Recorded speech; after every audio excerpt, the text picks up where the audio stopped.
Welcome back to Scotty's Hobbies. Today, April 24th, 2025 was a Bureau of Automotive Repair advisory group meeting. So BAR, the Bureau of Automotive Repair, that is who oversees the smog check program here in California. This meeting was super juicy. I got a ton of information out of it. I initially was listening to it to get information on updates on the BAR 97 test, so the older vehicles, the classic cars. So SB 712, that is a law that might change, Lino's law, might change the older vehicles from being exempt or for being exempt from the roller test. But that test is very hard to find, it's super expensive, and I was trying to get some information on that. This video is going to be about the readiness monitor status requirement changes that are going to be coming up. There's a lot to take in. First, please hit that like button right now, subscribe and share, hit the ring bell so you don't miss any of my future videos coming out. And I'm going to have a couple of videos about my take from this meeting or my opinion from multiple different categories of this meeting. And like I said, super juicy stuff.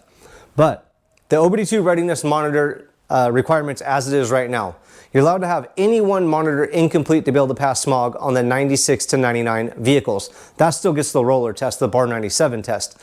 Second, the 2000 and newer vehicles are only allowed to have the Evap monitor incomplete to be able to pass smog.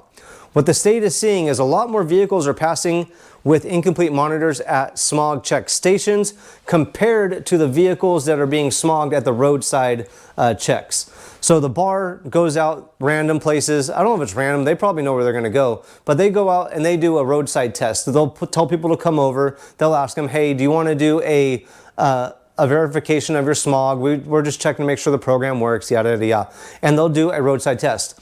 That doesn't count as a smog check. It doesn't hurt or benefit the vehicle owner. If it does have a check engine light on, it'll give a printout of why it's on.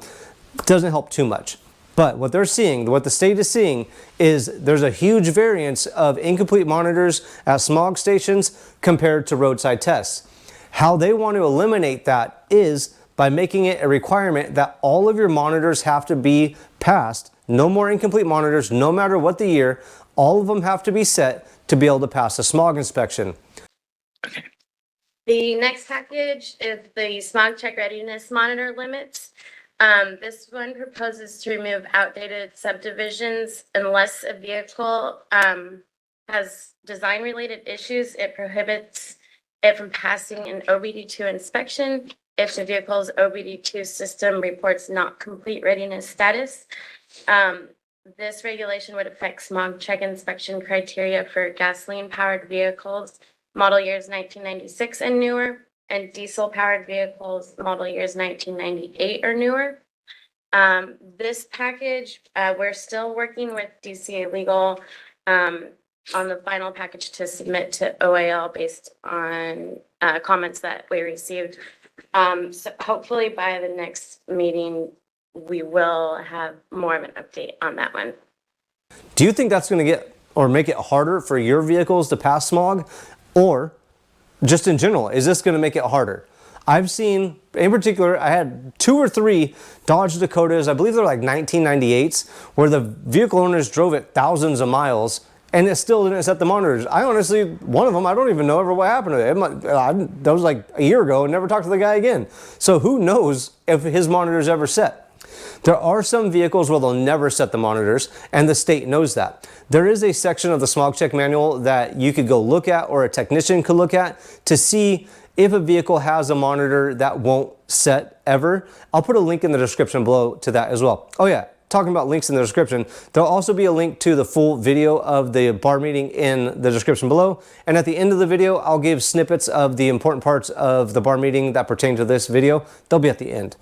Now, not just the OBD2 readiness monitors requirement is going to change. Also, the 96 to 99, those vehicles currently go on the BAR 97, on the roller test, the sniffer test.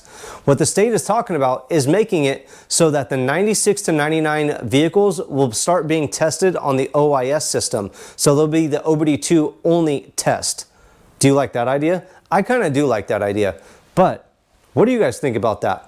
Now, there are some vehicles up to 2004 that are federally emissions certified vehicles, like the Ford Expeditions, not the Expeditions, the Excursions. In particular, I have a lot of people that I help with the Ford Excursions that are federally emissions certified that will not pass the California smog unless you have all the right requirements to be able to input into the smog machine that this vehicle is a federal vehicle that is non-OBD2. It's actually OBD1 up until about 2003 to 2004. It's pretty crazy, right? But a lot of people don't know that, and they just fail it because they put it in as a California certified vehicle, and it never passes the emissions test because the monitors never set on that vehicle. It's really crazy that a lot of people don't know that. So a lot is going to change with the smog check program when it comes to OBD2 readiness status. What do you think about it? Comment below, please. Now, if this video helped you out, you felt like it was any type of entertaining, don't forget to like, subscribe, and share. Check out the video library for a ton of other helpful videos, and I will see you guys on the next hopefully helpful video. Thanks for checking out Scotty's Hobbies.